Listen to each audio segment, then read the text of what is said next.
I didn't check Twitch. Alright, there's the chat that we made. I updated everywhere else, so Twitch should have gotten all those. Yeah, Twitch is so weird about that. It's like the one that seems to, like, see right there? It didn't update that one, the go live notification. Yeah, that's fucking weird, because that's the so last weird. one I changed that on everything else.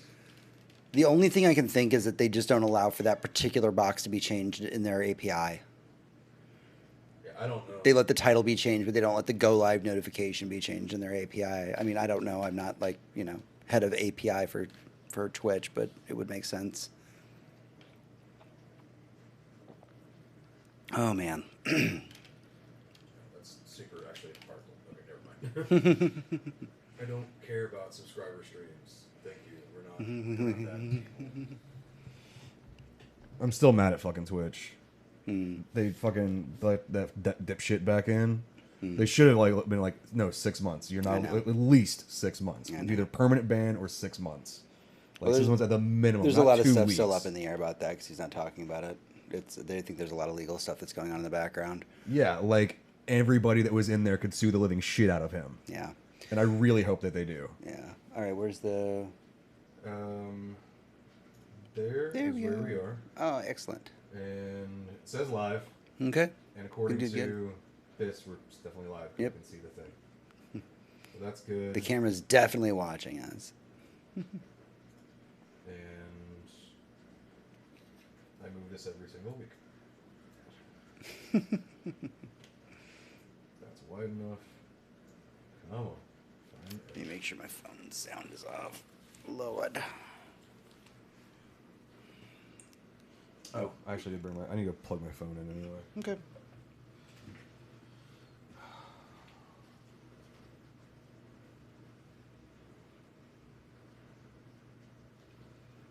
Do do do do do do do.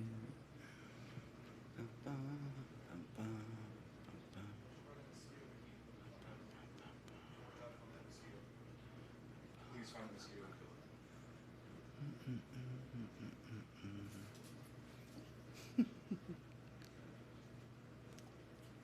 This is the best live stream where it's just like me hanging out, talking to dead air.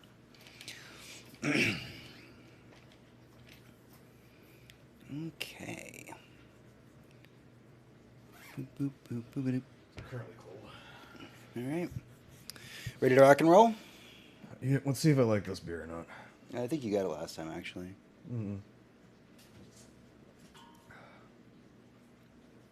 Yeah. It's passable. It'll get you through. All right. Let's get weird. Shit has gone low, sir.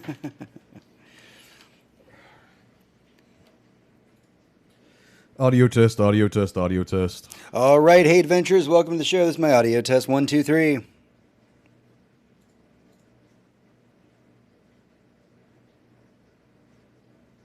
This is the thrilling part of the show, really. Always the audio test. How are we looking? Good? Yeah. Cool. Let's do it. Cats didn't fuck with anything. Good.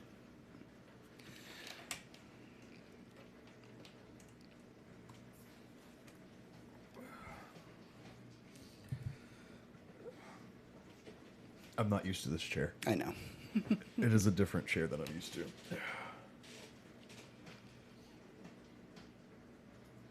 Do you want to sell your games somewhere other than GameStop? Boy, do we not have a solution for you. Adventurers, gear up for an all-new episode. I plugged the wrong one in. Uh-oh. Or, The port's dead? yeah, not getting anything. Oh, fun. Guess we're winging it today.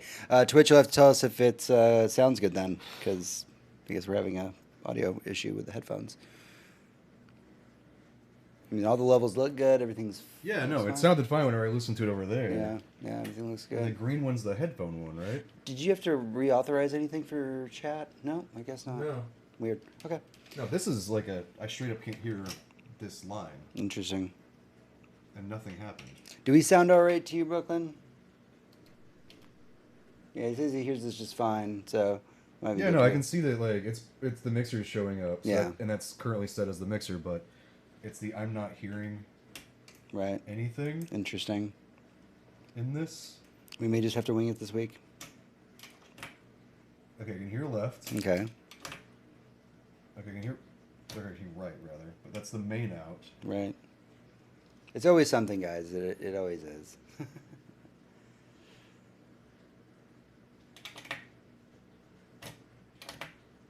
That line's not working. Oh, those are. Wait, I'm an idiot. Those are inputs, not outputs. Derp. So yeah, those are all the line ends. Actually, those are all additional microphone ports. Yeah, can't hear FX out. Well, also, it's not even on.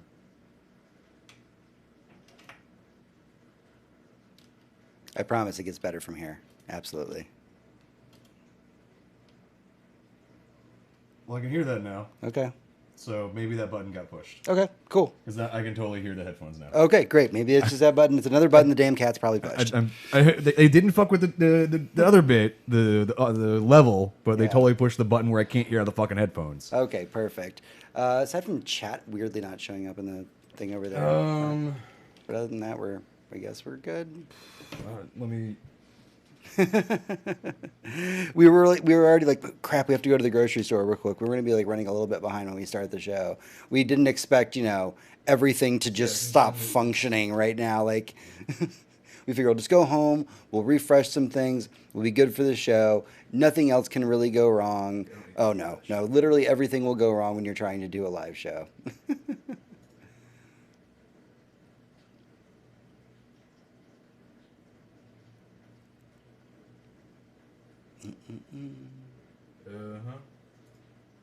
Just switch it back over to that.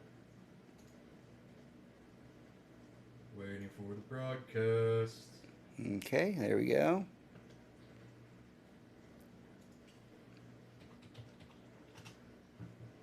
See, if that shows up over there. Fascinating. There it goes. Okay, there's that one. All right, I think we might be That's good to go showing- now. I just got that on YouTube. That's the weird. YouTube chat. That's weird. Okay, I think we're good to go. We'll just wing it. We'll figure it out. Fuck it. Fuck it. We're doing it live. Well, we already know that their chat thing fucked up before, so this is probably definitely not an us thing. It's they updated something They wrong probably thing. did, and that's what to expect from a live show. It's okay. We can see what you guys are saying. It just requires me going, what? What? Mm-hmm. All right, let's do this.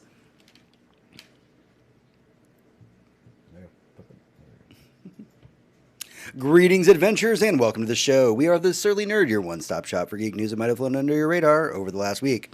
I'm your host, James, and sitting across from me is the producer of this fine show, Tony. Hey. And if you're new to our show, welcome. This week's Boss Room is about the controversial website G2A, but before that, we have the Weekly Raid, which is a recap of all the nerd news that's fit to rant about for your ears. Don't forget that you can keep connected with us through thesurlynerd.com, where you can follow us on all social media platforms and even donate to the show. Every penny donated goes right back in the show that we make for you every week. Now, with all that out of the way, ladies and gentlemen, adventurers of all ages, it's time for The Prelude. Which we're already in, because I already clicked the thing. Nice. Yeah, we don't have a, pre-prelude thing. That's true. Prelude. All right, this is The Prelude. This is what we've been doing with ourselves this week, what we've been playing, what we've been watching, and what's been occupying our free time. Tony, what have you been doing this week? Well, Stranger Things Season 3 came out. Yep, definitely. And I watched Stranger Things Season 3. Yep. I think I'm kind of in the same boat. I've been trying to play catch up on a lot of the TV shows that I missed in the fall and all that good stuff. And then it was like, oh wait, but Stranger Things came out. I have one episode left to go. And all right, so this Stranger Things Season 3 came out on the 4th of July. And much like the way I feel that Iron Man 3 is a Christmas movie and I can't watch it unless it's around Christmas. Right. Same thing for this. This is a 4th of July show. Right. It is meant to be watched it around the 4th of timely. July. Yeah, it was very timely. I feel like you're missing out if you didn't watch it over the course if you of watch that it week. in October, you're like, I want my spooky stuff in October. It's not going to have the exact same feel whenever they're shooting off fireworks. You'll definitely be getting your spooky stuff. Honestly, I am of the opinion that 3 feels just like a 8-hour movie, basically. I'm enjoying the hell out of it. It feels less episodic and more so like one cohesive movie that if you just watch it. And I really like it's interesting to see the lives of these kids change. And I'm not just talking about like, the core group of like nerd kids, but like Steve and everybody, all the family, the whole Stranger Thing family, like how they are growing and evolving and who they're becoming. Yeah. It's really interesting and very odd at the same time. Yeah, and I don't want to spoil the show for anybody if you haven't seen season 3, but there is a great line that feels like such a things that you think when you watch a horror movie line, where they're talking about maybe somebody leaving the town, and they're like, "Why would you want to do that?" And Have they're you like, lived here? And they're like, have you not seen what's happened here for the last like 5 years? Like, why would you want to live here? This is a horrible place to live. You don't live here. Like, I'm tired of saving the fucking day. Maybe we get the fuck out of here. I would like to relax. Yeah, exactly. Is there anything else you did this week? I've been working on some new graphic stuff for the show, so that's been fun. Yeah, we're working on revamping and that does eat up quite a bit of time. That's like hours of work. Sure. Yeah. just to start messing with some shit. It is absolutely. So I've been doing a lot of that while watching just TV shows. I don't know if I ever mentioned this one show that I really liked. It's called Harrow. Yeah, Harrow. Your cat's being a dick. Harrow. It's an Australian show done by an Australian broadcast company, which is their. I think ABC actually does own them, but it's a crime drama where this dude plays a. He cuts open the dead bodies and sees what kills them. I can't remember what the fuck that's called. It's like a CSI kind of thing. Kind of like a CSI thing, but apparently in Australia, but like in CSI, like the CBS show, because real like CSIs CSIs don't do that shit. And also this one guy, he goes out and like interviews people and talks to them, and is like, why is he doing the detective's work? Like that makes no sense, but it's enjoyable. The first season's been out, or it was last year, and the second season's going on right now, and I like watching it just because of the ridiculous nature of it. Like the first season, to spoil it a little bit, because no one's gonna watch this shit aside from my explanation of it. You find out like in the first few episodes that there's this. That the main character probably killed a guy, and has been hiding it for like a couple of years. Oh god, it's one of those plots. And they find the body, and he's like trying to like show that it wasn't him. And in the second season, he apparently put somebody away to jail. They got out of jail by faking their own death, and has now been stalking him and his family and manipulating his life. This show literally sounds like every show that you ever complain about that I watch. Yes, but it's Australian, so it's better. They talk with funny accents, so it's better. So ridiculous. No, it's super ridiculous, and it's just it has the main star of it was he played the first two Fantastic Four movies. He was Mr. Fantastic. Okay. He was also in that ABC drama thing where he played a medical examiner. Yeah, that's what the job is, medical examiner. But he couldn't die or some shit. Forever. Yeah, Forever. That show that lasted like way more than way longer. It lasted like a season and a half, and that was like a season and a half too long actually for that show. This is the same idea, but he doesn't live forever. He just has a weird fucked up family in Australia. Got it. All right. So yeah, it's just binge watch it if you can. It's fucking awful, but you'll love it. All right, let me see here. I did watch Stranger Things. I'm probably gonna watch the last episode tonight, depending on how time goes. Let's see, what else have I done this week? I spent a lot of my weekend at RTX. So I was at Rooster Teeth Expo. I was helping run the Outlaws booth there. I didn't have a whole lot of free time, but what free time I did get to watch a pretty awesome Mortal Kombat tournament. I managed to take my break during the grand finals, and it was tense, man. Let me tell you, it was a fight that literally went like you thought somebody was going to win, then they had to like reset because they were too close, and like, you know, I don't want to get into the details of how all this fighting stuff works. Yeah, you think that getting close to each other is exactly how you're supposed to be. The rules of the rules of when a number of bouts resets is it's got its own rule set in a tournament. Okay. One of which we're not going to sit here and describe. The fucking Karate Kid rules of this shit. Did they add some Kung Fu Kid rules? Because there's resets happening. It's going back and forth. It literally went down to like the last hit in the last round. Like it was. They had like 10 HP. It was almost uneventful because it was like a random jab thrown, but the health bars were that close, and like everybody there was on the edge of their seats. Like I am not really wanting to get into the competitive scene in Mortal Kombat 11, but good lord, watching was it fun. Like it was a blast watching. It was so tense. Like, I mean, I'll have to take your word for it because when you're explaining these new rules they're adding, I'm just like, only if you're in a fighting game tournament, this is where this only places applies. I mean, you got to ninja kick the damn rabbit. Is what I'm saying. Let's see. Other than that, this week it's been pretty chill. I've been playing a lot of Prey. That's been eating a lot of my time because I didn't realize that game was as dense as it was when I went into it. I was just like, quick first-person shooter. I didn't realize it was an 0451 game, and then so here I am, like 20 hours later being like, oh, I don't think I'm getting out of this space station anytime soon. Yeah, no, I you're think I live be here. trapped there. Yeah, you are going to be. You have a lot to discover. You have the entire plot line to go find. Yeah, and exactly, and that's the thing is that just like I do in RPGs, I've gotten so sidetracked. I don't even know what the main quest is. I mean, yes, I could go to the menu and look at the main quest. Yeah. But there's just like 5 million other things I could be doing. Really, I'm just going around like collecting materials and synthesizing things because I keep running out of fucking ammunition. So yeah, no, that's kind of where I am with playing Metro Exodus. Yeah. Like I've been playing it. I've been enjoying my time. I've been playing like hardcore, like going into it. But like, there's all these side quests that I had been doing, and now that I know I'm closer to the end of the game, I'm kind of like, can I just fucking not wander around having fucking like radiated zombie people chase after me? Because like I'm real sick of side quest zombie people. Like maybe I just go get the thing, kill like 3 dudes, and then come back. Like way fucking easier than this trek. Because I'm in the middle of the fucking desert right now. Right. So it's a trek. And it's not fun. the only other thing that I did this week that I can only recommend to a handful of people is I went and watched Midsommar. It is the next movie by... Dude, you can't pronounce his name? I can't pronounce his name. But he did Hereditary. Hereditary. And honestly, it is almost a copy-paste of Hereditary. It is the exact same style. I don't think it brings a whole lot new to the table. It's good. I don't feel like my time was wasted, but it felt like more of the same. Unlike Jordan Peele, his 2 big horror entries felt very vastly different than each other. These 2 felt very much in line with one another, and apparently through interviews he's talked about that it's for a specific reason that they're tonally that way. But I found myself getting a little bit more bored this go around, whereas Hereditary is a little bit more on the edge of my seat. Okay, cool. I've yet to still watch Hereditary, so maybe I just start with Midsommar, then I can go backwards. Then yeah, go watch the good one after that. All right, that's everything we have for the Prelude this week. We're going to take a small break. When we come back, we'll be going into our news roundup in the weekly raid.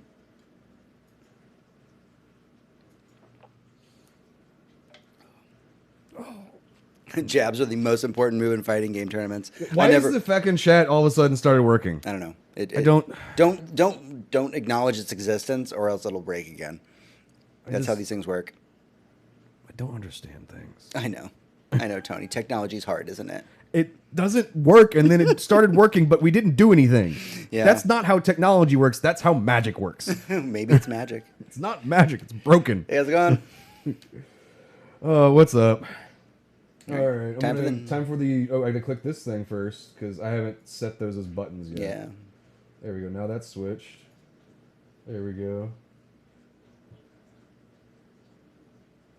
Seriously, this sounds like someone's peeing in the background. Well, because of the dishwasher. I know. Yeah. Weekly Raid. Hey, adventurers, welcome back to the show. This is the Weekly Raid. It is our news roundup for the week. Man, Robert Kirkman this last week pulled the biggest, most Robert Kirkman move he could possibly pull. If you haven't heard, Robert Kirkman ended The Walking Dead with issue 193. That's weird. Out of nowhere. Yeah. Like, not a planned, leading up to a celebration or anything like, hey, we're just celebrating. He didn't even make it to 200. But here's the thing. You think 200, like, we're going to end at 200? No. What he did was so brilliant, because what Robert Kirkman did is he actually put out solicitations for the next 5 comic books in the series. Like if you were a vendor, you actually got a solicitation saying, like, order your 193. Once 193 is out, put in your pre-orders for like 194. This is the summer you'll put out. Here's blah, blah, blah. here's the plot summary, so you can start getting people hyped up for it. And then like 193 dropped, and he's just like, and that's the end of The Walking Dead. Just like, what? And that's where the story ends. Like, I feel like this is some like bullshit that like George R. R. Martin would pull. Like the biggest death is just killing the book itself. I was just like, holy crap, man! Like the huevos on you, dude. That's really, I mean, it's very brave of him to just, that's a fucking moneymaker. That's it is. For years been his moneymaker. And to just go, we're done. Yeah, and I mean, and he's and also to screw like fuck with the fans. I love that. And he's always said that he knew where it was going to end. And I think it was like I believe he was quoted as saying like only him and his daughter knew two things, like how it was supposed to end and what the real cause of the infection was. Yeah, and nobody else would get to know those things. The real cause is aliens. Yeah, sure. I'm assuming it is at this point. At this point, it has to be because it's the only plot line from the original description that he hasn't put into the book. It has to be aliens. But I think this is good news for people who were a little bit nervous about getting into the Walking Dead comics. A lot of people said, well, they've been going as long as they have. Like, I don't want to really jump in and then be buying the omnibus and then go issue to issue. And now it's that's it. Like, it's done. Yeah, no, like that's the problem with my Walking Dead collection is it jumps between like the 6-issue like trades, and random ass, well, not even random, but like huge chunks of just single issues, and then back to like because I'll miss like ones, I have to buy the trade to get the one issue that I missed, and so that's the reason why I gave up on collecting Walking Dead, because I just, unlike things like Saga that take a break in their subscriptions, Walking Dead never really did that. No, so it was issue a month always. Yeah, it was always, and it never really had that like, okay, well, if I missed one, I can just wait for that. No, you have to keep buying them and try to find the one you missed. It was a giant pain in the ass. So yeah, now you can get all of The Walking Dead. It is officially over. Now I can get the giant fuck-off edition of Walking Dead. I think it's going to be called that. It's going to be the Robert Kirkman giant fuck-off edition of The Walking Dead. Yes. And I will probably buy it if they do it. I mean, it's literally the length of one of our bookshelves. Yeah, probably. Okay, so let's keep things in the realm of comics. But Tony, before we talk about our next topic, will you explain to our audience that may not have seen it what the show Cobra Kai is? Cobra Kai is the sequel to the Karate Kid movies, specifically the ones with Daniel and Mr. Miyagi and the original, like basically the original. The OG. The original 2, technically 3, but Daniel wasn't in that one. That's when they changed it out for the Power Ranger. But either way... You're already like way deeper into Karate Kid lore. Yeah, no, I really like the Karate Kid. This is the continuation up from the original 2 Karate Kid films many years later. Same characters, same world, same universe. And it's been a YouTube original series for the past 2 years. Yeah, YouTube Premium. Yeah, YouTube Premium. They've done really well. I've enjoyed the hell out of the first 2 seasons. And it was really just... it's not necessarily following Daniel and going like, oh, Daniel was this great kid and he did nothing wrong. Right. No, it really shows you like... this is a fucked up story, and like Daniel was kind of a dick. Daniel was kind of a dick, but he did end up having a great fucking life because he, Mr.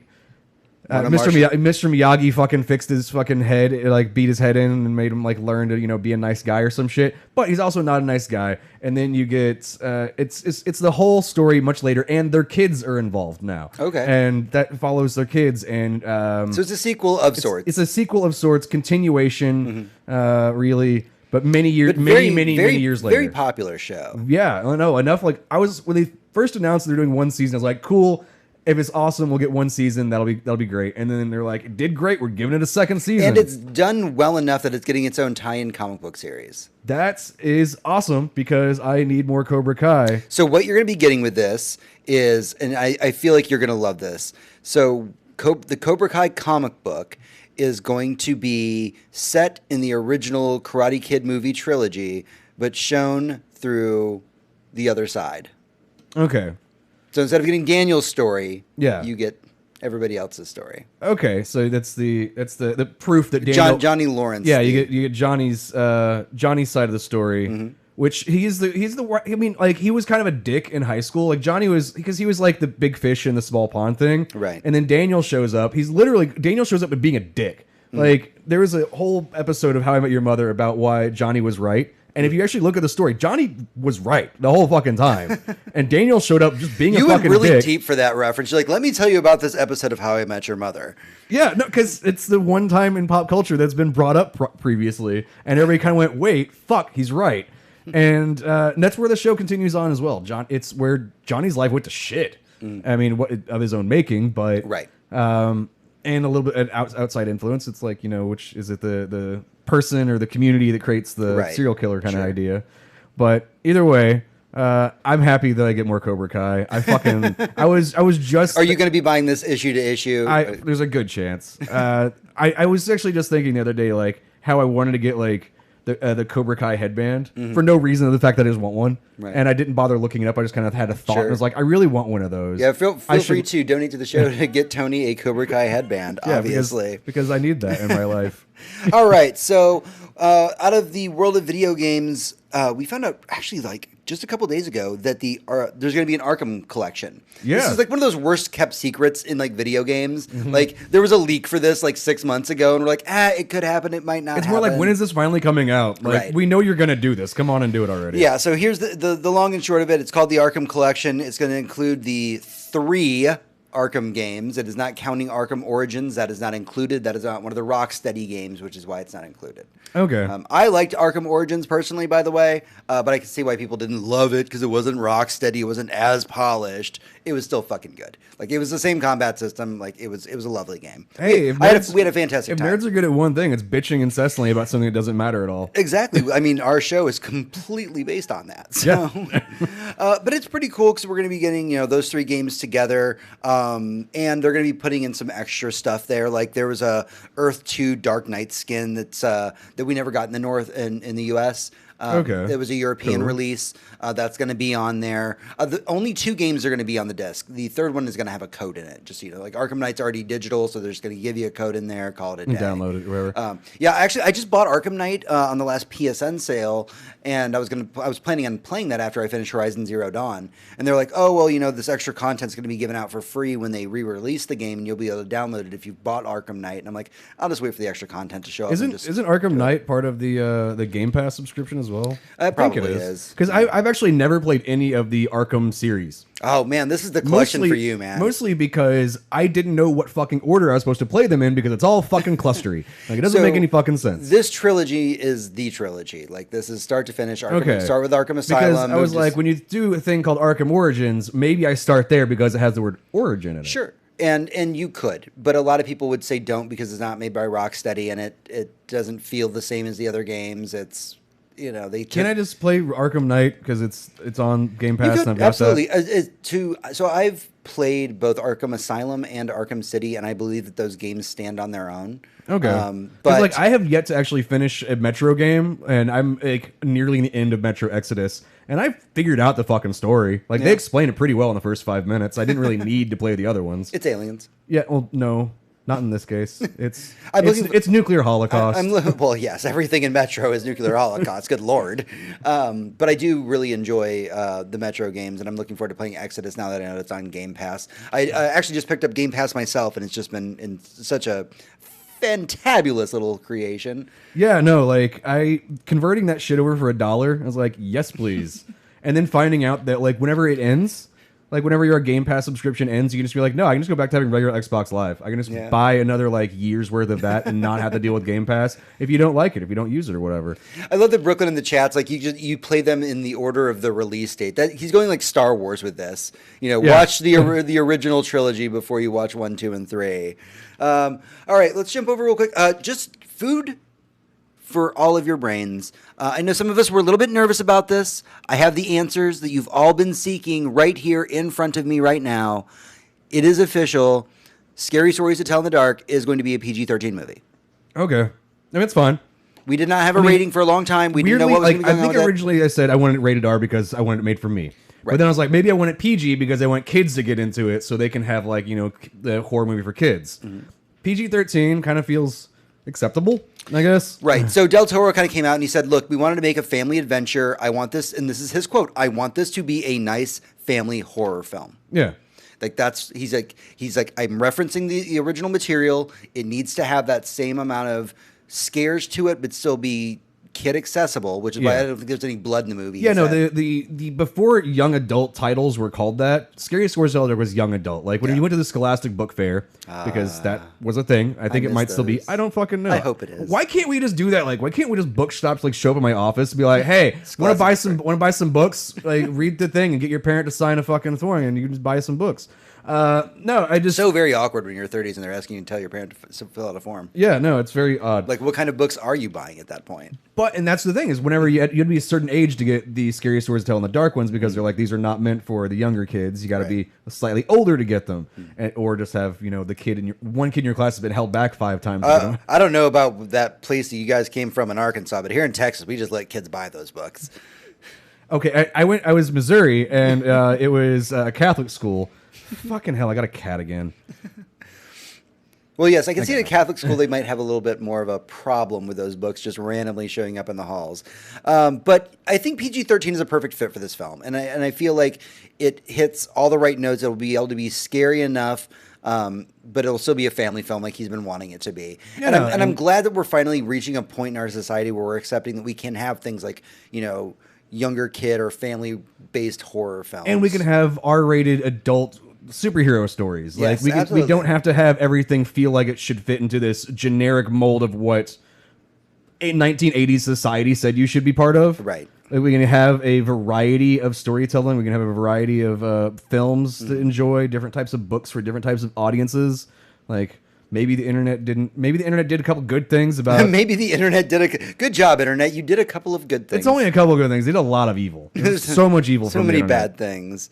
Okay, Tony, are you excited for the next installment of the Hill House series on Netflix? Yes, the I am. The Haunting of Bly House or whatever it's called. At this point, like I haven't looked into the casting. I haven't looked into this. Well, the actress who plays Nell is going to be coming back. Okay, that's the only casting we've really gotten so far. Okay, see, I was kind of hoping that maybe we were going to do like a American Horror Story where it's the same cast, but at the same time, we've already done that. We've got American Horror Story. I don't need the whole fucking cast. That's true. I just tonally, I liked the tone and the direction and cinematography of the first series, and I want that continued.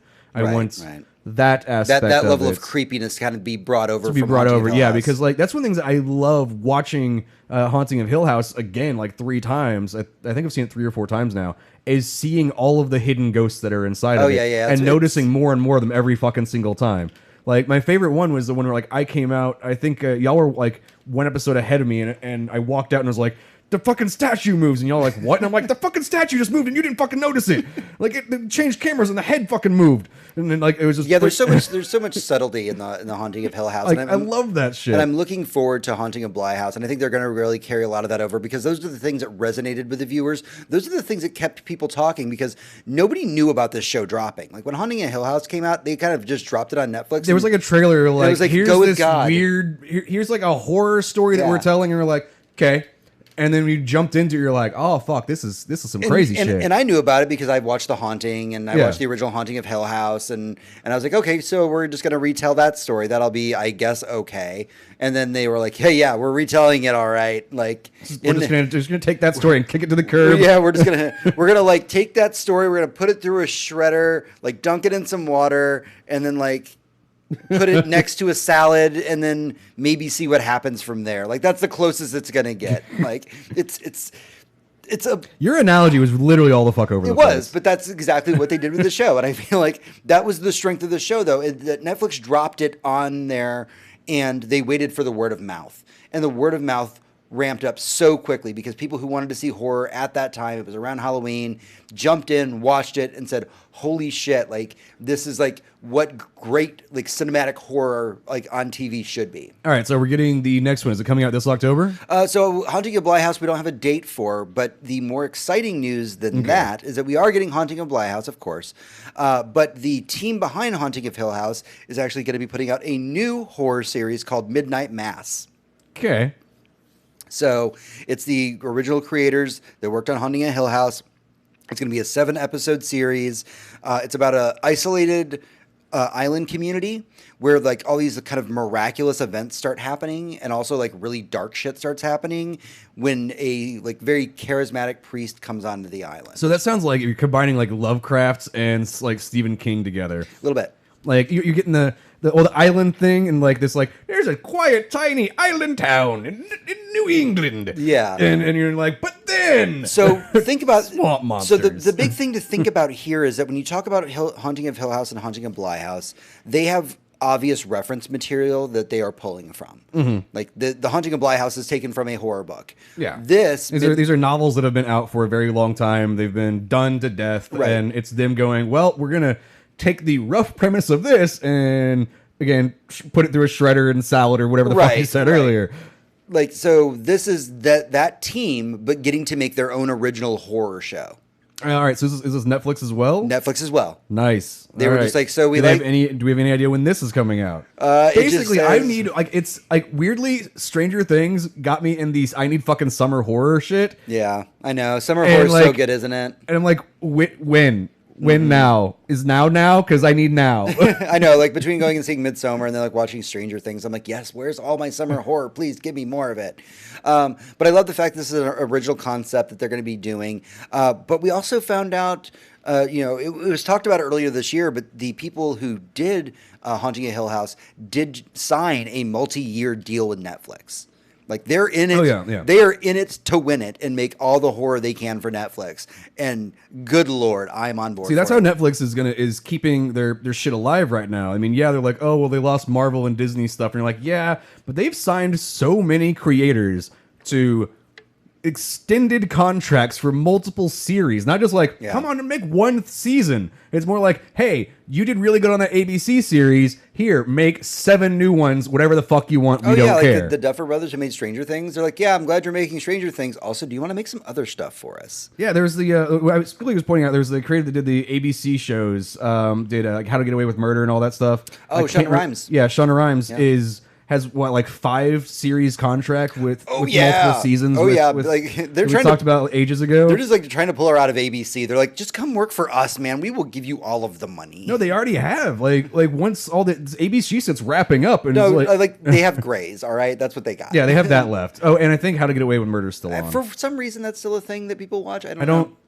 I tried the second. I was really tried the second confused because I thought they got away with it once, and I was like trying to get away with it. I watched the first season. And I was like, cool, and then they end on this fucking stupid cliffhanger, and I was like, all right, stupid cliffhanger. I'll start the second season. I get 2 episodes in the second season. I'm like, it's the same fucking thing but worse. All right, let's move on from all that good stuff. But I'm going to keep it in the same vein. Let's talk a little bit about Gremlins. This has been a point of contention on this podcast because we've got a problem where every 6 months we hear that there's a new Gremlins sequel, or they're going to reboot Gremlins, or they're going to do something with the Gremlins, and we're like, could you just not? Like, leave my fucking Gremlins. Gremlins 1 is a fucking Christmas masterpiece, and Gremlins 2 is a movie for people like me who like things that are bad. That's true. And I do love that movie so very much. Gremlins 2 is so good, but it's so awful. So instead of us talking about a possible reboot or a possible sequel to Gremlins, like we have been for years on this podcast, maybe we talk about a Gremlins video game. They already did that. It was bad. Let's make a new one where you play as a Mogwai going through, I don't know, a town or a building or some shit, and you have to take out all the Gremlins, and it's like a first-person shooter, but you're very small and furry. My version's way fun. So it was announced this week that they're going to be doing a Gremlins TV show called The Secret of the Mogwai. It's an animated prequel. Oh, okay. Am I going to get some weird mystic background, how they're aliens or some shit? So it takes place in the 1920s, and it's about Mr. Wing, who is the gentleman who sold the Mogwai, and how he comes across it. And it's just an animated, like before Gremlins, this is how it all got started kind of situation. Like, part of me is like, okay, but like, and I'm interested. Part of me's interested, right? But the majority, you're halfway there. The majority of me is like, but do we really need this at all? Like, do I don't. That's the great thing about Gremlins and the Mogwai and the whole bit is that's the mystery of them. Right? You don't know, and you can make up whatever fucking ridiculous headcanon you want about it. Aliens. The moment you explain it, yeah, it's probably aliens. The moment you explain that it's probably aliens, then it ruins that magic. And this is probably going to come off sounding really bad, and I'm trying to like find the best way in my head to say this. I feel like I know exactly where you're about to go with this. In the 1980s, under this, the story is basically Asian dude gives a magical gift to white dad, and then all hell breaks loose. Right. And it was under that guise of we don't understand the East. That's true. There was a time in like American cinema where it was just like, Asians are magical. Yeah, and that's the entire premise of Gremlins is Asians are magical. They have magical creatures. because of their history or some shit. Right. Like, it's gonna. I don't want to turn into fucking like, oh, it's a Pokemon. Like, of course, there's like a 500,000 of these things. That would be the best reveal. You just get through the entire movie like, but where did the Mogwai come from? Like, oh, it's a Pokemon. It's a Pokemon. It's the first Pokemon. Seriously, it was the first one. Like that's before. And then it evolved into 2 different Pokemons. Yeah. And then those turned into more Pokemons. Yeah, and that's how it happened. Okay, maybe that idea is not so awful. But Totally on board with that. Now the part that I hate to bring up here, the part that's going to hurt your heart so very much, is that we don't know when this is actually going to be released. I hope never. Because this is supposed to be coming out on the Warner Media streaming service. That's not a thing. A service that has been announced, but nobody knows when the service is actually happening. It's super not a thing. It's dude, like Yahoo fucking has we make our own TV shows thing. No, you don't. You made 1 season of fucking Community and no one watched that either. No one watches your shitty. You're not Netflix. You're not fucking HBO. No one gives a fuck about your shitty streaming service. This goes back to this whole fight that we've been having for so long about how everybody's making streaming services for everything, and we're all just getting fed up with it. We're just like, we're done. Like, we don't need 5 million streaming services. Like, what's interesting is many years ago, remember when we talked about, like, we always kind of make fun of Lost and how, like, it fell apart in the middle, and that was because of the writer's strike. Yeah. And the writer's strike was specifically, a lot of it was about getting digital rights to things, about creating digital media and who retains the rights to those. And that's literally what we're doing now, is giving writers access to all the digital media that they fucking want. You're like, yeah, make whatever fucking series you want. Make it all these shows on every single streaming platform that everybody has to buy their $10 a month for. Right. Sorry, your cat was just getting way too warm on my crotch. I had to move him. Yeah, I mean, that's the big argument for all of this, is that we have so many streaming platforms, and you're essentially being nickeled and dimed. If you sat there and ordered every streaming platform out there, you're paying more than you are for cable. Yeah. Like, way more. Like, and that's which was the point of getting away from cable. That was the point of me, like, getting Netflix to begin with. It was like, cool, I don't have to go to the movie. I don't have to go to the DVD shop and buy DVDs. I don't have to. Wow, that was your old man coming out. Me going down to the DVD shop, gonna buy me some DVDs, y'all. Well, yeah, I didn't want to do that.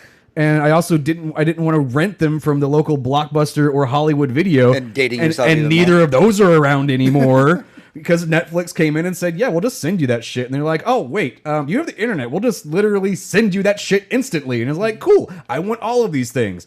And you were like, that shit, send it to me, please. Yeah, give me that shit. Put it in my fucking eye holes, man. Put your shit in my eye holes. That is a quote for the evening, I believe. It really is. Welcome to Netflix. We put our shit in your eye holes. That would have been a great slogan, I think, actually. Yeah, no, I don't know why they didn't go with that. Like, honestly, Netflix, hit me up. I've got great marketing ideas. So we do know that they're working on this Warner Media streaming service. Gremlins: Secrets of the Mogwai is supposed to be their big 10 episode run of the prelude to Gremlins. Apparently, they're also going to be doing a Dune project called Dune: The Sisterhood. The pilot of which is going to be directed by the writer and director of the upcoming Dune movie. So, okay. God, fucking, I can't remember his name off the top of my head. Dennis Villeneuve. Dennis. He's fucking amazing director. I love his movies. I've gone back and watched multiples of them multiple times. I watched them over and over again because they're just so wonderfully shot and like. And you're super excited about this Dune movie. Yeah, no, because everything that he said about it is like, yeah, we're literally making the books. I hope you can enjoy that. Yeah, if he can make a Dune something that I don't fall asleep during, then you are super gonna fall asleep. The books are even longer and boring. And just boring than any of the versions that have existed before. Like the sci-fi tried to do it, but they tried to jazz it up, and that was too much. Sting in it somewhere. That was back in the day. That was in the 80s. Yeah. That was that's the one that I tried to watch was in the 80s. Yeah, that one's considered pretty much the least correct to the story. And it's still a good movie. It's still fun. But if you watch the sci-fi mini-series, because there are multiple series, because there are multiple books, he's doing Dune, and Dune, if you're actually explaining Dune, is all the really boring shit from Game of Thrones. All the boring shit where it's like who's attached to what house and why they fucked each other over and all that. That's literally the story of Dune. Like, for all the books. This is going to be such a brutal. You're not gonna like it. No one's gonna like this. Film nerds that like me, like if you go back and like watch. I appreciate what the series of Dune did for sci-fi, and the fact that it's such a popular and just like idolized story. Frank Herbert, whenever he was creating Dune, spent 8 years researching just like world history of places and peoples. He could write about those things in a different context. Right. I have complete respect for that. But good Lord, every time I've tried to watch a movie or read the book, I have fallen the fuck asleep. It is too much. And I have read most of Tolkien. I have read a lot of Tolkien, and the only Tolkien that really gets me is the Silmarillion, and I'm like, I can't do it. I've tried like 18 times. I am not lying to the audience right now. Like, hand to God, I have tried like 18 times to read the Silmarillion, and I can't do it. It's just too much. I seriously can't get past like the first chapter of the Silmarillion. It starts like I can't get into that. I open it, and it's like in the beginning, literally, and I'm like, nope. I got to a bunch of elves singing and the world being created, and I'm like, I can't. It's like the first three paragraphs. Like, it's just a lot. I tried. I'm sorry, Tolkien. Like, I love all your other work. Like, but dude, that's too much. No, but either way, all right. So if you watch Blade Runner 2049.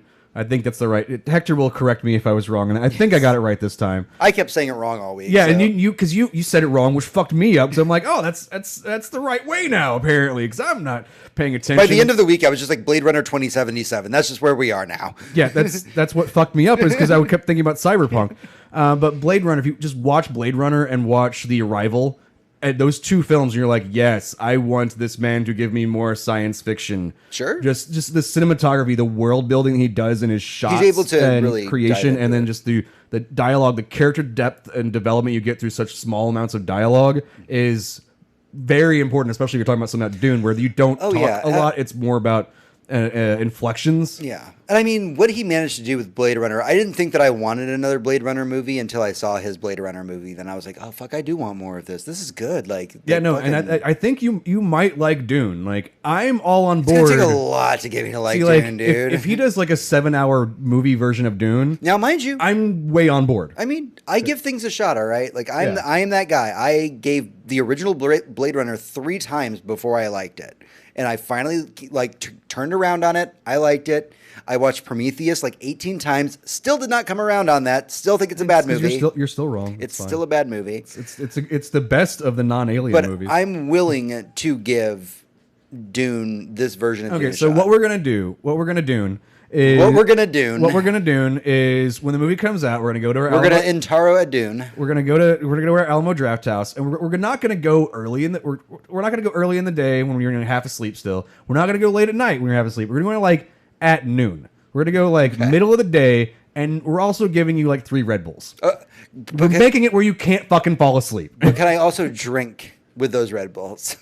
Yes, because it's Dune, and I feel like you have to have at least one of the Red Bulls by itself before the movie starts, and a second Red Bull in the halfway point of the movie without anything else. Brooklyn's absolutely right. It's gonna be our Noon Dune Festival. We need to finish up the news. We have one more thing to talk about real quick, though. If you've been following the podcast, you know that we've been talking so much about EA and loot boxes and all these horrible things over and over and over again, and like EA literally saying, "Go back a couple weeks, we get a whole."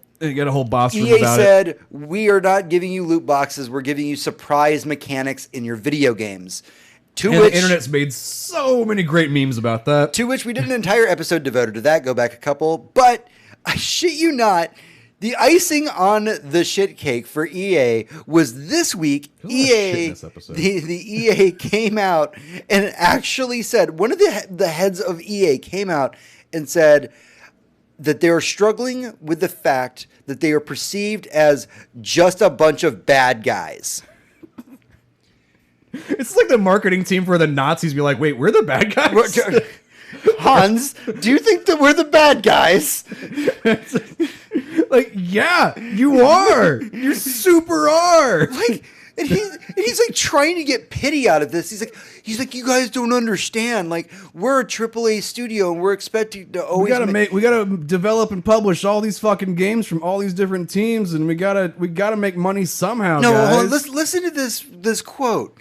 Like, EA Originals is our opportunity to connect with the talent and those smaller ideas. But when you're part of a big company, it's so easy to fall into the trap where you see a game concept and it has to be big. The notion of coming up with small, unique game ideas, we just can't do that. anymore. Oh, and unlike every other small indie studio ever, that's been like, yeah, we got small ideas, but we do what we want because we have fucking. Oh, I forgot. They have this thing called integrity. That's what it is. First off, EA, we know that you have a studio here in Austin. And also, we have 200 other video game studios. I'm pretty sure 198 of them are small indie studios that are making games with $200. Well, okay, 5 of them are much bigger companies, so your math's slightly wrong, Okay. but very, very close. Right. You get a B minus. But this entire tangent they go on is basically just like, I don't understand why people don't like us. We're a big AAA publisher, and we have to publish big AAA games, and that means we have to make concessions for that. And nobody will really allow us to publish a small indie game because we're EA. When the EA name's on there, you can't do that. And it's just like it's all this whining and bitching, and you're just like, you need to not. Do not play poor, like, pity me. Poor me and my $17 billion bank account. Right. Fuck you. Like, you're bitching because right now you've got people over in Parliament grilling the heads of your company to say that the shit and the mechanics you put into your games is harmful to kids. And you're going to sit over here on this side of the pond and be like, no, pity me, like I deserve to have all the money in the world? No. No, there's one way I think. It's not necessarily to fix this, but a way for EA to maybe expand and learn a little bit. Take some of those, hundreds and hundreds and hundreds or thousands of fucking employees that you have, spend some of the billions of dollars that you have, make some very small, tiny studios that want to make very small, interesting games, put it under the EA banner and be like, yeah, we just want to make a bunch, like a fuckload, like put out 100 fucking games in a year. Yeah. And they're like, well, that's too many. We're just flooding our own market. That's the fucking point. Yeah. Find out what fucking sticks. Experiment. Try some shit. Give people a chance to make fun, interesting, small indie games with small, unique teams because you have the fucking money to do it. Oh, yeah. And you can make giant fucking changes. I bet you if EA, like a head of EA walked into their, like, one of their big game studios and said, all right, so who here wants to just like take a break from the project they're working on and like make a small indie game with like 5 other people on the team? Like almost everybody would raise their hand. All right, so weird bit of video game history. The history of DirectX, the thing that runs all your fucking games. Everything you play on PC. You play on Steam, cool, you're still running fucking DirectX. I heard that vibrators run them now. Well, DirectX was designed to actually kind of run on anything. And that was the entire point of it. It was a small team of like 5 dudes at fucking Microsoft. They're like, hey, we've got this idea for integrating 3D graphics inside of our operating system. And they're like, sure, here's some money. Take those 5. That's 5 people. What the fuck do we care? Like, yeah, we'll pay your salaries. We don't give a shit. We're Microsoft. Yeah. And And they came up with DirectX. You know what DirectX eventually fucking became? Fucking Xbox. Yep. Like, that's the change. The gaming industry that we have right now really came about because some dudes were like, yeah, we just wanted to make 3D graphics better on PCs because nobody had done that yet. Yeah. And they just did that. That's what EA needs to do. Take some fucking small groups of people, let them make whatever crazy ass fucking game ideas they have, give them like a year or 3 to make them, and go like, here's the fucking market. Here's the EA fucking, here's the reason to buy an EA Pass whatever Honestly, bullshit subscription you want me because to- we have hundreds of fucking indie titles. you want me to one up that? They're all EAs. I can make it even better and make it look better in EA's eyes. Okay, I mean, we're just spitballing fucking I'm ideas just here. giving EA ideas. All right. You know how when you work at a company for so long, you get like presents, right? You get a gold watch or whatever. Yeah.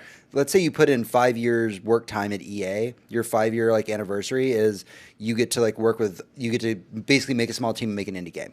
So Like you come in. you've worked here for 5 years. You've worked on Madden. You've worked on FIFA. You've done all the big EA stuff. At 5 years, they go assemble a team. Here's your budget. Make an indie game.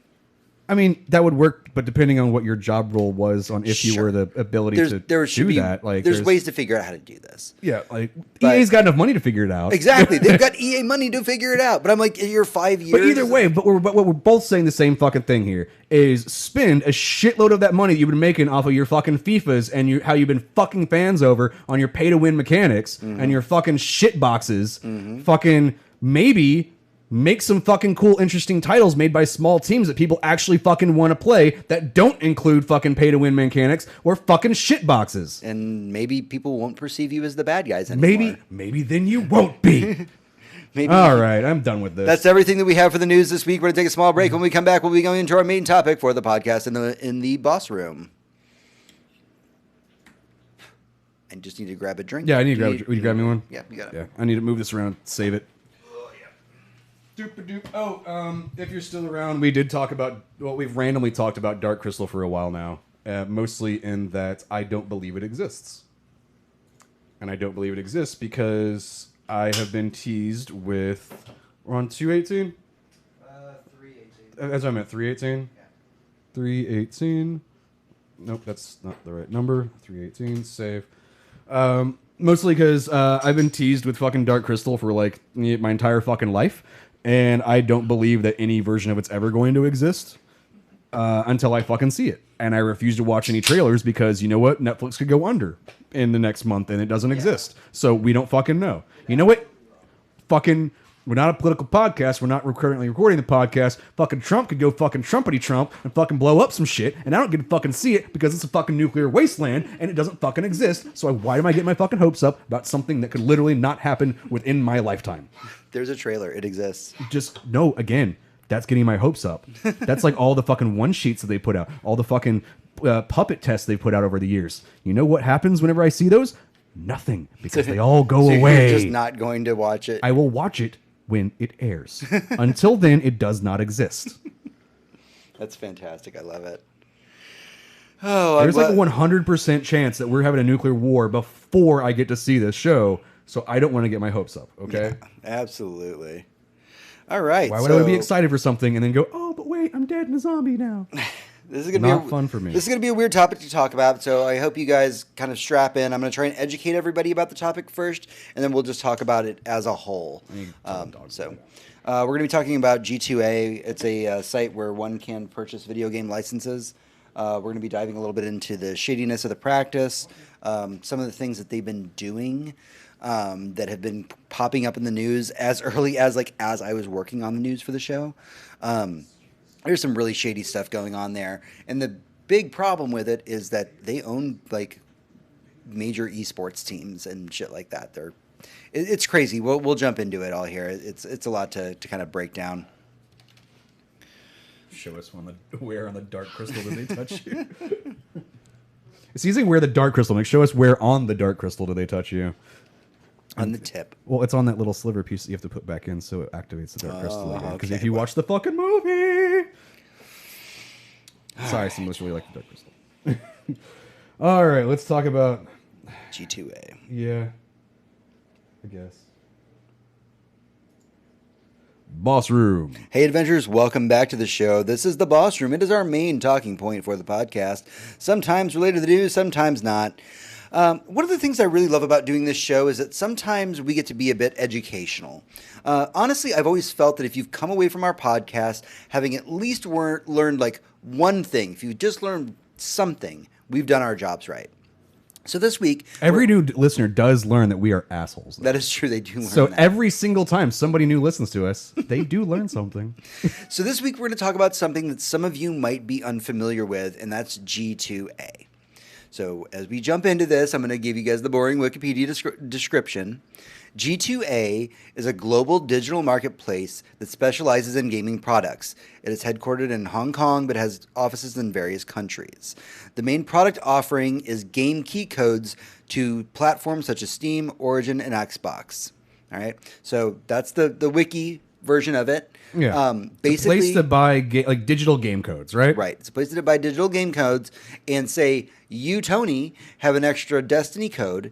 You can go onto G2A, and this is a marketplace that you would then sell it on, and then you would get a percentage of it, and G2A would get the other percentage of it. Cool. Right? On paper. Yeah, no, I mean, it reminds me of back whenever they announced the Xbox One. Microsoft's were like, hey, yeah, you have this ability to basically resell us back your game codes if you want to, instead of, because they're going for digital games. They're like, yeah, digital games you can't do anything with, so you can just kind of sell us back that code for a discounted rate, because obviously you've played the game a little bit, so you're not going to get the full price, but, you don't have to keep the code around anymore.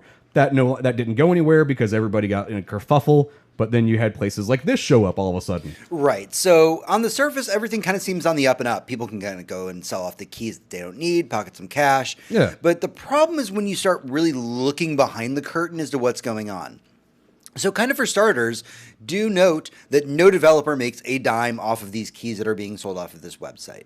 So, if you bought a Blizzard game, they would not see a penny of that. It doesn't go anywhere. But I mean, that's the same thing at GameStop. That's we talked about this a little bit right before that we were discussing what do we want to talk about this week. Yeah. And I was like, well, what the fuck's the difference between G2A and GameStop? Because GameStop takes a game code, either a code or a digital copy, or not digital copy, a physical copy, and says, here you go, somebody else gave it to us, and we gave them 5 cents because that's what we give them for the games that they get. Right. GameStop fucks you, okay, is what I'm saying. And then they resell it for a bunch of money. They're the only ones making money on this. It's the same thing as a used car market. Sure. That's the manufacturer of said product in a resale environment does not get any of the revenue from that resale of said product because the initial sale is the only thing that matters to the creator of product. Mm-hmm. And that's been the way cars work. That's the way video games work. That's the way this website seems to work. So why would I care that they're not getting money because nobody gets money from GameStop? Right. So if you start jumping into the clauses and all the legal mumbo jumbo that goes on behind the scenes of G2A, they have in their clause that not every license has to be valid or accurate. You could go on there to buy a copy of Diablo and you drop, say you find, $30 is a really good deal. I'm super excited. Yeah. You drop for that $30, you go to play it, and the code just doesn't work. Somebody just sold you a faulty code. But the one that's been hitting developers the hardest recently, and the reason that developers are coming out this week and saying we would rather you pirate our games than buy a code off of G2A, is that there are situations that have started to arise where people have stolen game codes from companies. They've either figured out the letter number combination, whatever. Much like credit card numbers and anything else. I hate to do the TV show algorithm thing, but that's what creates those. And if you can find a way to figure out what that is, you can then make your own, and it will be completely legit because their algorithm goes, that's exactly what that combination is supposed to be. That's what that unlocked. Right. And so we gave us the key. Right. So you have a situation where a kid will go on to G2A, he will buy a copy of X game, he will go then load it, play it, thinking it's completely legit, get a week into playing the game, and the game then stops functioning. Because the developers have caught on these are stolen keys and are shutting them down. Okay, I have a question about this. This is just for G2A, or is this... Because I know of a myriad... There's a bunch of sites that do something similar. So there are a lot of sites... SCD keys. Sure. There's a lot of other places, but because of the nature of the number of articles that came out over the last week over G2A, I made them the focal point. Okay, so they're the largest. I'm going to have to... this is my disclosure part. I have bought a Destiny key off of, I think, SCD keys. Mm-hmm. And it was... Whenever I got the email of what it was literally a photograph of the disc, and it had the code on the disc. Sure. So it was like, cool, I just bought somebody's digital disc copy, and that was the code that I got, and it seemed legit. Windows keys. We're running what we're running right now on this computer. No, wait, this one isn't. Mine in my room was bought through SCD keys. Mm-hmm. I just bought a Windows license because they had a way cheaper Windows license. Right. And so I bought that through there. I've bought things off of sites like this. I've never used G2A. I have used a couple of other ones, generally SCD keys, but it seems to be the same kind of thing. Like they're the same kind of gray market entity. There is no. Which is why I wanted to ask why we're talking about just this one and not all of them as a whole. Absolutely. And G2A has been in the news a lot, specifically because they do make a lot of money. They own esports teams, like huge, giant ones like Cloud9. They have investments in these. Okay. See, the other ones, SCD Keys is out there and they're making money, but it seems like G2A is more prolific in their environment. And so now we have all these game developers. All these game developers are coming out now and saying, like, look, man, like this site is shady as shit. Like, yes. Yeah, it's called the gray market for a reason. Yeah, I mean, like, yes, maybe 80% of the keys work, but for every 80, like, there's going to be the other 20 that either don't work or another good chunk of them will work for a very small amount of time because developers figure it out and they shut it down. And the developers are saying they're tired of having, like, a 13-year-old kid come in and say, like, hey, I bought this key and then all of a sudden my game's been shut down. What happened? Like, why'd you guys shut my game down? And they're like, look, kid, you bought your key off of a site that key isn't valid. Yeah, and it's because, and the kid went and bought it there because it was $10 versus, $30. Exactly. And you're like, oh, let's say I'm 12 years old and I want to play not Fortnite because Right. I don't know what 12-year-olds play aside from Fortnite. And I want to play whatever fucking game, and I've got very limited amounts of funds because I'm fucking 12. My options are go spend 30, 60, 70, whatever fucking collector's edition dollars on a game, Right. or I can just do the online version of GameStop and get it for $10. Right. Because in my mind, even my mind right now, I'm still like, there's no difference between this website and GameStop. Right. Aside from GameStop houses the physical copy of it. Absolutely. And GameStop also has legit copies as well. Yes. That's also, I know that as an adult, I know the difference. But but it seems like, to me, the resale market should be completely acceptable. Like, and that's what I think G2A was supposed to be, is a resale market. Like, hey, you're done with the game, get rid of your code, give it to somebody else, or you have an extra one or whatever. But obviously, in the age of post eBay, we know that's not the way shit works. Oh, not at all. Scamming people out of their money is the most eBay capitalistic fucking thing you can do. Yeah, I mean, things have begun falling off the truck, right? I mean, and also, I'm pretty sure that Destiny code that I used super fell off a truck. Like, I know it had to. I bought the thing for like half price. Yeah, but we have also situations where identity theft takes over here too. People will steal someone's identity, take their credit cards, buy a whole crap ton of CD keys, and then resell them on this market. Yeah. Now, they try to say in their info, like, we don't believe that people use CD keys that were purchased through ill-gotten means. No.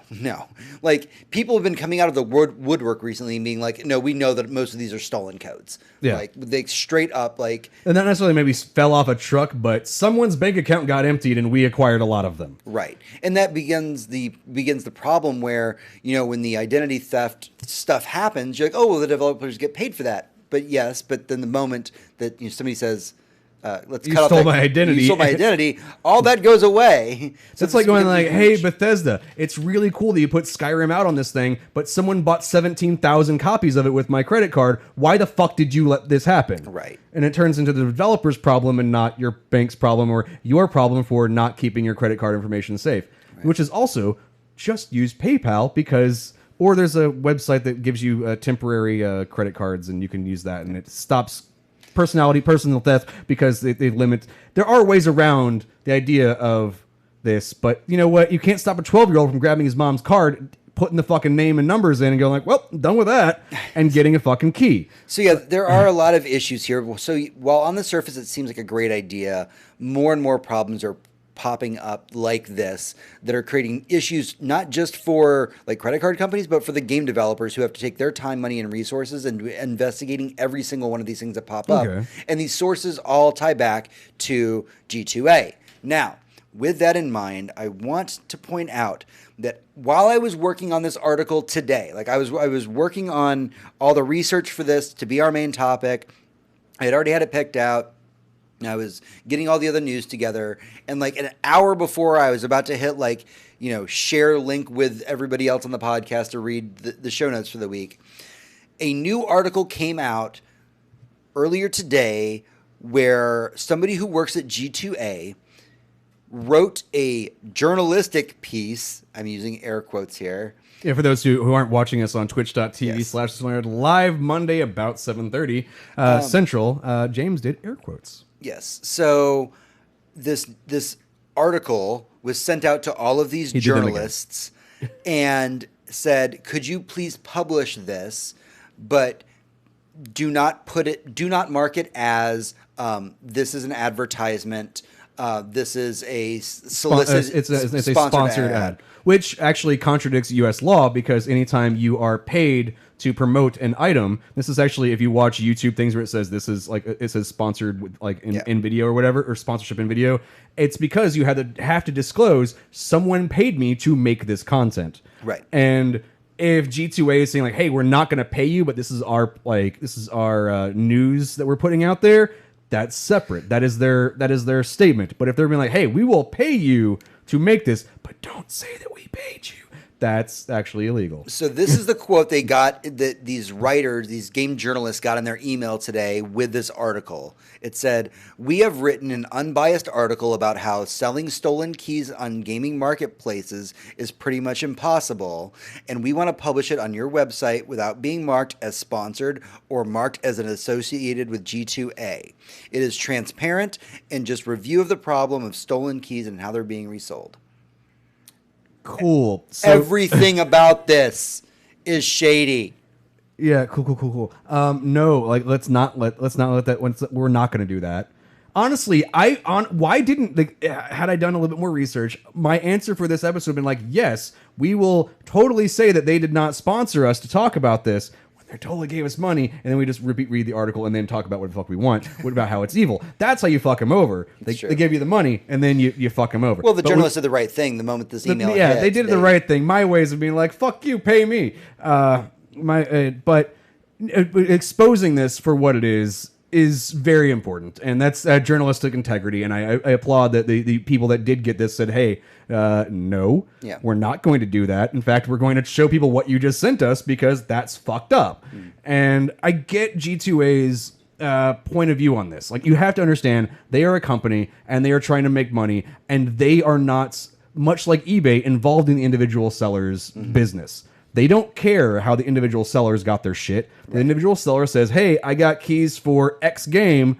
It's on here now." And you as G2A go, "Okay, how much do you want to put it up there for? Because people are gonna. That's literally where it is, and this is the percentage that you're gonna get based on that amount." Sure. That's all that they care about, because they have to separate themselves legally between the seller and the buyer. They are just intermediary. Yeah, that word. I was trying to drink while you were trying to drink to say the word that I couldn't pronounce. Right. They're the middleman. Yes. There we go. That one's way easier for me to fucking say. I'm so proud of you. They're just the middleman. They are eBay, and you have to look at them as the same thing as eBay, but they need to be held just as accountable as eBay. They have to have the same practices and walls put in place to protect the purchaser and the buyer. Or, sorry, the seller and the buyer. I said the same thing in the first. You have to protect both ends, because let's say on eBay you're just a guy who has way too much nail polish, because that's what I see sitting over there, and you want to sell it on eBay. And you're like, "Hey, I got a bunch of fucking nail polish," and then someone fake orders it, and then you send it, and you never get the money. But eBay has to protect you on that, right? But at the same time, somebody be like, "Hey, I've got all this nail polish." You're like, "Fuck yeah, I want to buy some nail polish." And you give them the money, and then you never get anything. They have to protect you as well. And that's what eBay's been doing and has been practicing for years now, is this protection on both sides, and how they have a lot of that middlemen jobs. There's a lot of things in place. But G2A doesn't have that. Yeah. G2A doesn't have those protections involved. If they did, we wouldn't be running into this problem. And maybe they can just adopt more of a eBay mentality and some of those practices, and this problem will fix itself. Now, G2A, we hear, found out who wrote the article and is trying to take measures, but we don't know what those are. They just said they're doing something. They could be giving him a cake. So somebody in their marketing department / whatever, and probably 5 other people, because it takes a couple people to send out some of this shit. Because you got artwork, you got to get approval by somebody to hit send, and so at least 5 people are either getting promotions and or fired. So it's easy for us to talk about this, but I know that some of our listeners may have gotten to this point in the show and said, "Well, this is fascinating, but what does this have to do with me?" And the reason I wanted to bring this up is that G2A has started a very aggressive marketing campaign recently. They are doing online advertising like a motherfucker. Yeah. Like you see their shit on Facebook, you see their shit on Reddit. I'm out of websites that I go to. You're like, I don't know, Pornhub, they're showing up there. Probably, actually. I don't know. I mean, it's either singles in my area, big dick pills, and G2A, I think. There you go. But this does affect you, or it might affect if you have kids, because as they ramp up their marketing campaign, that hits a wider audience, and that means that more and more people will think, "Oh, well, if I can get a Destiny key or a Assassin's Creed key, and I can get it for half off the normal cost, you can get this season of Fortnite, whatever, for way cheaper." That you can't do. I don't know how this works. That's not how Fortnite. You don't know how to Fortnite. You're too old. I don't know. Is it Apex Legends now No, or something? Both things don't work that way. It's not Minecraft. Minecraft's still good. But something like Mortal Kombat 11, is a new game, and they say, oh, you can get it for $30 instead of 60. There's a good chance that somebody might take it interested in that and say, oh, well, I'm going to pay for this key. But there's a very, very real chance that key won't work or will become broken shortly thereafter. And they are not obligated whatsoever to refund money to you. They will not pay you back for anything that you lose. This is the opposite of where eBay has their buyer and seller protections. Correct. And they definitely are ramping up their media marketplace where they're just trying to get their name out there more to more people because they are invested in so many other things. They're invested in all these esports. They're invested in. There are millions and millions of dollars being thrown around with this company right now, and they want to have the best name out there that they can put out there because they're becoming more and more prolific. And as I stated earlier, like that there are ways as an adult you can stop yourself from having getting your identity stolen in online purchases by things like temporary credit cards or using things like PayPal, which have that kind of protection involved. But my last statement was there's nothing stopping a 12-year-old from grabbing somebody's credit card and going doop doop doop, give me the thing. Whether it's I guess not Fortnite, because I don't know that part about 12-year-olds. I literally know nothing about 12-year-olds. That's probably a good thing. But yeah, the reason I wanted to kind of come around to all of this is that I wanted our audience to be educated about it. And while it may not affect you directly, we are talking about a website that claims that I'm trying to even see if I had the numbers anymore for them. I had something like millions of keys sold per month or something like that. And it's a ridiculously high number. It's ridiculously high number. No, so to put this in, when I brought up that there are other websites that do a similar thing, specifically SCD Keys has been getting more into their marketing as well. They actually have been they've been sponsoring quite a few tech review people that review graphics cards and motherboards and the stuff that I watch on YouTube. So normally you get your Skillshares, you get your Audibles, but then SCD Keys has been coming in. They're like, hey, you can get a Windows 10 key for way cheaper through us. And even sponsoring videos showing you how easy it is to just go and sign up for one and get one really fast. Right. And everybody who's made videos on it or is sponsored by it, like, hey, this is called the gray market. We can't tell you if this is legit or not, but they gave us money, so that's the I got to work for a living. Right. So we're just collecting a paycheck here. Don't judge us on the whole, but they are doing that. These companies are going out and marketing themselves more towards their audience. They will find really big Twitch streamers or YouTube personalities and be like, hey, you're a influencer. Fuck, I hate that word. Why don't you? We'll give you $5,000 if you just say our name 20 times in your live stream or whatever. Right. And at this point, they owe us fucking $5,000. We've said it a fuckload.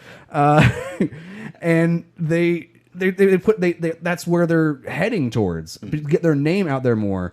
And the more kids that hear their name, the more people that just don't even think about it. They're like, oh yeah, I want to get that WoW expansion, but whatever. I don't really feel like spending $60 on it. And all of a sudden, way fucking cheaper. Yeah. I'm out of touch on what people play. That's the reason that I needed to talk about this and why I think it's such a serious issue, because to our beautiful and intelligent adventurers out there, I know that a lot of you don't think to use these kind of disreputable sites. I straight up said I used them earlier. But, well, you're not one of them.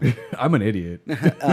But to everybody else out there, they need to be educated about this and understand that this is a service that has repercussions whether you know that they are there or not. That there is there is a seedy underbelly to all of this. That the gray market is really the black market, and you're just calling it something else. You're just trying to make it pretty. Yeah. You're just trying to pretty it up. So I hope that you learned something today on the show. I know this is a bit of a strange topic, but again, I like to be educational on the podcast. And I think that it is important that you be aware of it, especially as they are ramping up their marketing campaigns. However, if you have any questions, comments, concerns, I'd be happy to field them where I can. If you want to talk to us about anything that we talked about in the episode, Tony, where can they find us? Twitch.tv/TheSlowNerd, live 7:30-ish Central Mondays. And we're working on more timetables for the rest of the week stuff. Much like artwork that I'm working on. Yeah. I've been saying this for like 5 years now. Every day for 5 years. Yeah, every fucking week for 5 years.